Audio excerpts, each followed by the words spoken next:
Salut, dans cette nouvelle vidéo, on va regarder ensemble le moteur Pico qui a fait la course la semaine dernière. Alors, je l'ai démonté de mon châssis, nettoyé, sans aucun produit, uniquement avec un chiffon en coton doux. Et on va regarder les pièces et faire un comparatif des différentes culasses qui peuvent s'adapter dessus. Alors, on va commencer par le carter. Ici, carter Pico. C'est un bloc numéroté ici, 84/200. Roulement céramique Swiss made.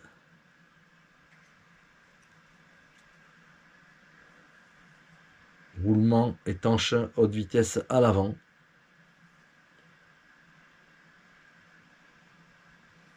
Alors ce moteur, il a été nettoyé après la course, simplement à l'aide d'un chiffon en coton doux et pas plus. Alors on a le bouchon de carter ici,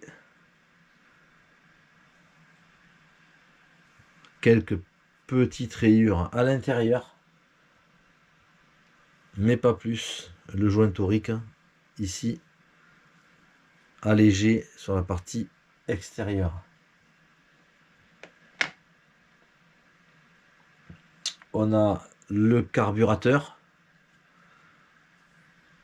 Alors on va lubrifier certaines pièces au remontage. Alors j'utilise l'huile de maintenance OS Speed. Elle est fluide et c'est exactement ce qu'il faut pour remonter son moteur. Ici on va mettre une goutte dans le carburateur. Voilà, tout simplement. On va actionner le boisseau. Le petit joint torique sur l'embase.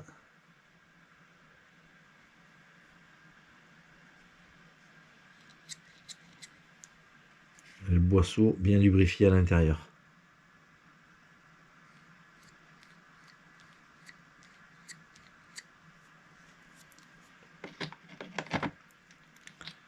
L'insert.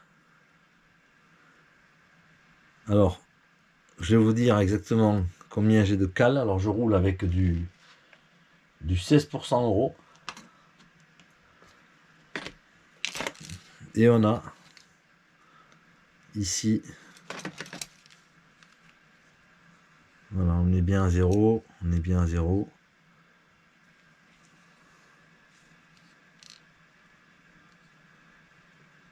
Voilà, 0,50.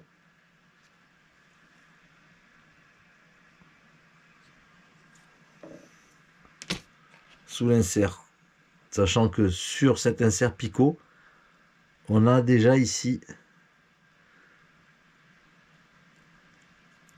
un petit décalage, mais qui est compris dans la pièce de l'insert. Voilà, 0,50 pour rouler avec ce moteur avec du 16% euro.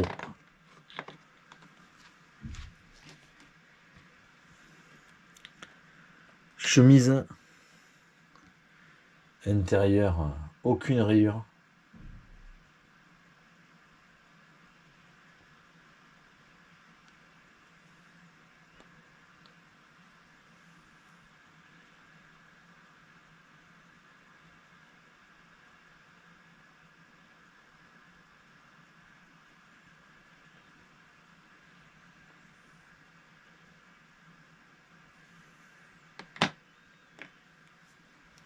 Bielle, piston,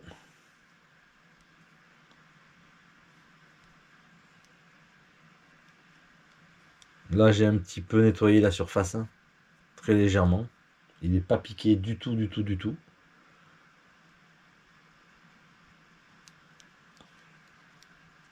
Et la bielle est absolument libre sur son axe ici.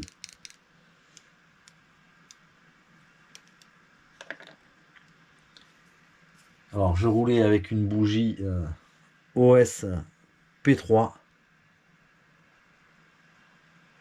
Elle a bruni sur la base et le filament il est toujours bon.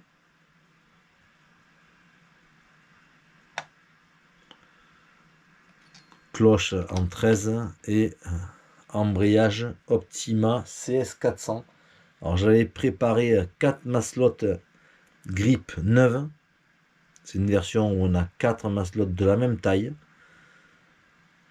En ressort de 1. Alors j'ai trouvé que ça manquait un petit peu d'accroche par rapport à un embrayage 3 points d'origine maslotte dure. Mais ça donne aussi de la souplesse dans le pilotage. Voilà. Ensuite, en ce qui concerne les culasses, alors ce moteur à l'origine, il est monté avec cette culasse. C'est le Pico V1 édition Robert Battle. Voilà. C'est celui qui est livré d'origine. Mais comme tous les moteurs Pico, ils sont compatibles avec toutes les culasses Pico. Alors moi, je lui mets pour les courses, parce que c'est susceptible de s'abîmer. Je lui mets cette culasse, la P3TT. Et on peut lui adapter en période hivernale une P3 TX low profil. Elle est à 7 ailettes, elle est beaucoup plus basse, je vais les mesurer. Et ici on a un moteur qui va ressembler plus à un moteur de piste. Mais parce que s'il fait bien froid dehors, on peut monter une culasse plus petite, allégée. Alors les côtes de ces culasses, celle d'origine, elle fait voilà, 40,75.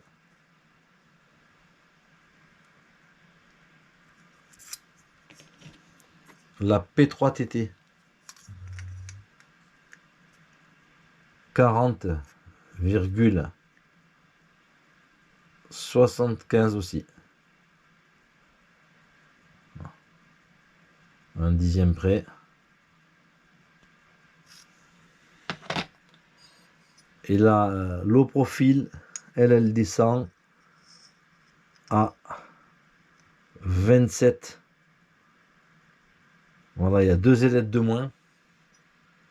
Et en période hivernale, on peut très facilement monter cette culasse à la place de celle-ci. On voit bien la différence.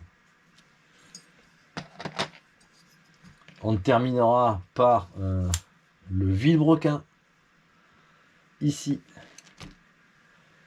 Ce vilebrequin, il est traité DLC. Il a de la pâte rouge au passage des fluides. Ici, légèrement conique. Au niveau de l'intérieur, il est travaillé ici à 3 virgules, ici à l'intérieur. 1, 2, 3.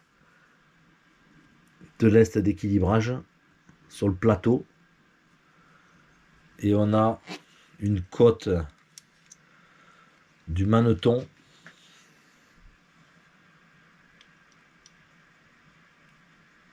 à 4,98. Voilà. Donc il est très peu usé par rapport à l'origine. C'est un moteur qui a une dizaine de litres. Et on a à ce jour très peu de jeu ici au niveau du menton et de la bielle. Très peu de jeu. Je dis pas qu'il y a zéro, mais c'est vraiment minime.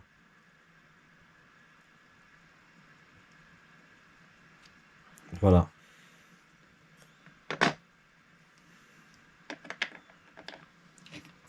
Donc maintenant, on va préparer un autre moteur pour notre course d'endurance, les 5 heures, qui auront lieu fin novembre. A bientôt pour une prochaine vidéo. Ciao.